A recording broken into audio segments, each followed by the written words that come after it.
Trump की धमकी पर भड़की ईरानी फौज, रिवोल्यूशनरी गार्ड ने सख्त चेतावनी दी है और ईरान में इंटरनेट नहीं है। रजा पहलवी ने आखिर प्रदर्शनकारियों के हक में दुनिया से क्यों गुहार लगाई है। ईरान के प्रदर्शनकारियों के समर्थन में मलाला यूसुफजई हैं। जी हाँ, सही सुना आपने। आखिर क्या कहा है मलाला यूसुफजई ने, आपको बताएंगे।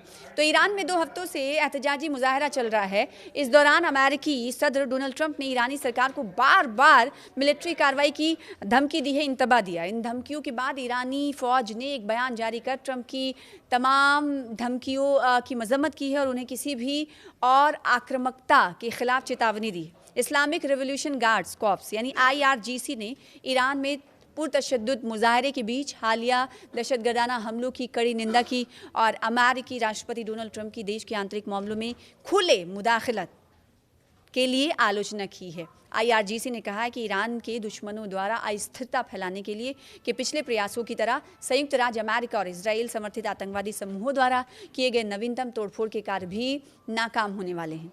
IRGC ने कहा है कि मुल्क भर में दंगाइयों और सशस्त्र आतंकवादियों द्वारा किए गए हालिया विद्रोह और अत्याचार, जिसके कारण हमारे प्यारे ईरान के सैकड़ों लोगों और सुरक्षा रक्षकों की शहादत हुई है, हकीकत में संयुक्त राज्य अमेरिका और आपराधिक शासन द्वारा थोपे गए 12 दिवसीय युद्ध का विस्तार है और उस महान युद्ध के मैदान में ऐतिहासिक हार का एक बर्बर बदला है। उधर ईरान के निर्वासित क्राउन प्रिंस रेजा पहलवी इनका नाम है। उन्होंने देश में चल रहे विरोध प्रदर्शनों के बीच प्रदर्शनकारियों की मदद के लिए इंटरनेट प्रोवाइडर्स और टेक कंपनियों से अपील की है।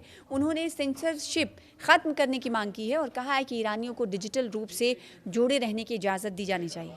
तो ईरान में विरोध प्रदर्शनों के दौरान कथित तौर पर CIA और मोसाद के एजेंटों ने गोलीबारी की, जिससे प्रदर्शन हिंसक हो गए। इस हिंसा के कारण सरकार ने पूरे देश में इंटरनेट और कॉलिंग सेवाओं पर बैन लगा दिया है। इस बीच निर्वासित ईरानी क्राउन प्रिंस रेजा पहलवी ने कम्युनिकेशन के क्षेत्र के एक्सपर्ट्स से राज्य के इंफ्रास्ट्रक्चर को टारगेट करने की अपील की ताकि दुनिया प्रदर्शनकारियों से संपर्क स्थापित कर सके।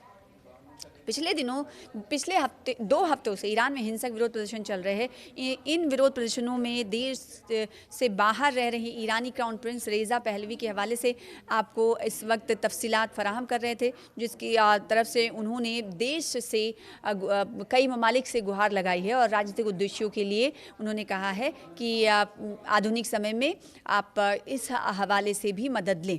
और वहीं नहीं, नोबेल पुरस्कार विजेता है मलाला यूसुफजई, उन्होंने ईरान में चल रहे विरोध प्रदर्शनों के समर्थन में आवाज़ उठाई है। उन्होंने ईरानी महिलाओं और एहतजाजी मुजाहिरीन के साथ एकजुटता दिखाते हुए कहा है कि आज़ादी, शिक्षा और मानवाधिकारों की मांगों को दबाया नहीं जा सकता। ईरान में पिछले सप्ताह से हिंसक प्रदर्शन जारी है। इस प्रदर्शन में अभी तक 500 से ज़्यादा लोगों की जान जा चुकी है। ईरान ने अमेरिकी खुफिया एजेंसी यानी CIA और इजरायली खुफिया एजेंसी मोसाद के एजेंटों पर विरोध प्रदर्शन में हिस्सा लेने और अशांति को और बढ़ाने के लिए बेगुनाह लोगों को मारने का आरोप लगाया है। इस बीच Nobel award winner Malala Yousafzai ने ईरान में चल रहे विरोध प्रदर्शनों का समर्थन किया है। कहती क्या हैं?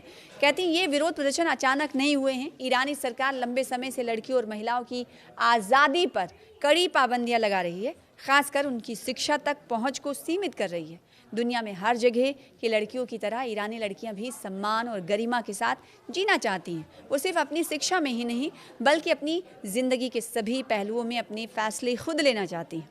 तो ईरान में सरकार विरोधी हिंसक प्रदर्शन के बीच वहाँ की सरकार ने इधर इस वक्त स्थिति की बात कर लें तो इंटरनेट पूरी तरह से बंद कर दी गई है, जिसके बाद वहाँ पढ़ रहे भारतीय मेडिकल छात्रों के परिवार वालों में भी चिंता बढ़ गई है और बच्चों से संपर्क नहीं हो पा रहा है। इसकी वजह से देश भर में, खासकर जम्मू कश्मीर की अगर बात करें तो वहाँ के अभिभावकों में तनाव और बेचैनी का माहौल देखा जा रहा है और साथ ही साथ जो पैदाशुदा हालात है ईरान में, उसको लेकर जम्मू कश्मीर में लोगों ने भी अपनी आरा यानी राय जाहिर की है। वो क्या कुछ इस ईरान में, खासकर बडगाम के लोगों को क्या कुछ कहना है। इस वक्त ayatollah खामनाई, supreme leader ayatollah Ali खामनाई के खिलाफ चल रहे प्रदर्शन, एहतजाजी मुजाहरे के हवाले से बडगाम के लोग क्या कहते हैं। बडगाम के लोग के रद्दमल को यहाँ पर कोट करना इसलिए ज़रूरी हो जाता है कि बडगाम जो एक इलाका है जम्मू कश्मीर का ज़िला है, वो दरअसल शिया बहुल इलाका है। तो यहाँ पर इस तबके के लोगों को, फ़िरक़े के लोगों का क्या कुछ कहना है ईरान में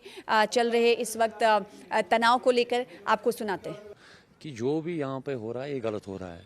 कि अमेरिका एक पावरफुल मुल्क है, उसमें कोई शक नहीं है, वो डेवलप मुल्क है, उसमें कोई शक नहीं है, मगर ये भी ठीक नहीं है कि हर किसी मुल्क पे वो चढ़ाई करता है। किसी मुल्क को बात नहीं करने देता है। ये क्या इशू है कि हर वक्त वो जंग लड़ाई पे उतरा है? क्या मतलब, ये कौन सी गुंडागर्दी है? हर कोई मुल्क अपने मुल्क को संवारना चाहता है, हर कोई देश अपने देश को देखता है, कैसे बात चलेगी, कैसे हमारा देश आगे बढ़ेगा, कैसे हमारे देश में तरक्की होगी, सब कुछ देखते हैं। कहीं वो ईरान को धमकी देता है, कभी हिंदुस्तान को धमकी देता है, जो भी अच्छी बात करता है उनको वो धमकी दे रहा है। ये बात अच्छी नहीं है। 79 में जब रेवोल्यूशन हुआ ईरान में, तो तब से आज तक ये यूएस और इसराइल के आंख में कांटा है, क्योंकि इसकी वजह, जो मेन वजह है वो है पेट्रोल और पेट्रोल डॉलर इक्वेशन, आप सबको पता होगा। अब ये पेट्रोल हासिल करने के लिए इन्होंने हमेशा इसको मिसकैलकुलेट किया है। अगर अब रिसेंटली हमने रिसेंट पास में देखा कि जो 12 डेज वार में हुआ, हार्ड वार में तो इनकी धज्जियां उड़ गई, क्योंकि ईरान ने दिखाया कि वो कितना बड़ा मिसाइल पावर है। लेकिन अब इनको लगा कि हम हार्ड पावर में तो इनका कुछ नहीं बिगाड़ सकते, अब सॉफ्ट वार पे उतर आए। सॉफ्ट वार में क्या हुआ कि एक ट्रेडर्स बॉडी या ट्रेडर्स वहाँ पे प्रोटेस्ट कर रहे हैं, जो डेमोक्रेटिकली करेक्ट है, और खामनेई साहब ने भी बोला कि हम इनसे बात करेंगे, लेकिन वो जो ट्रेडर्स बॉडी का प्रोटेस्ट है वो इमीडिएटली हाईजैक हुआ।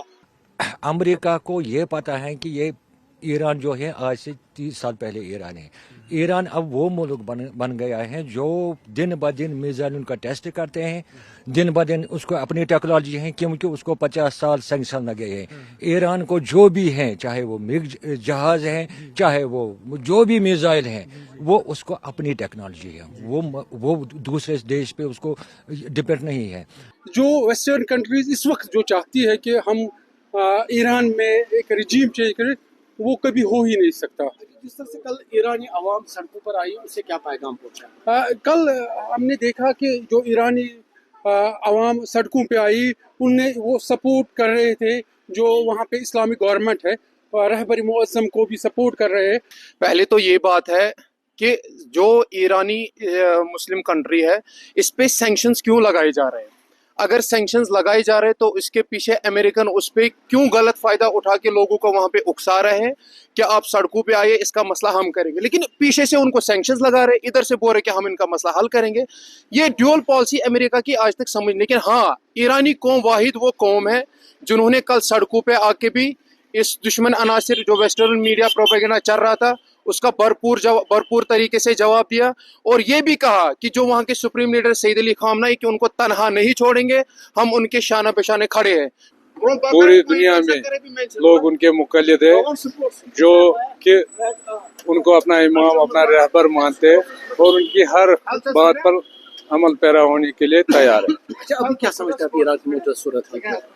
इंशाल्लाह जिस तरीके से कल अवाम ने वहाँ भरपूर अंदाज में इमाम खामनेई की हक में जुलूस निकाले और उनके साथ इज़हार यकजहती की, और इससे लगता है कि ईरानी अवाम इमाम और इनकलाबी इस्लाम के साथ साथ खड़े हैं।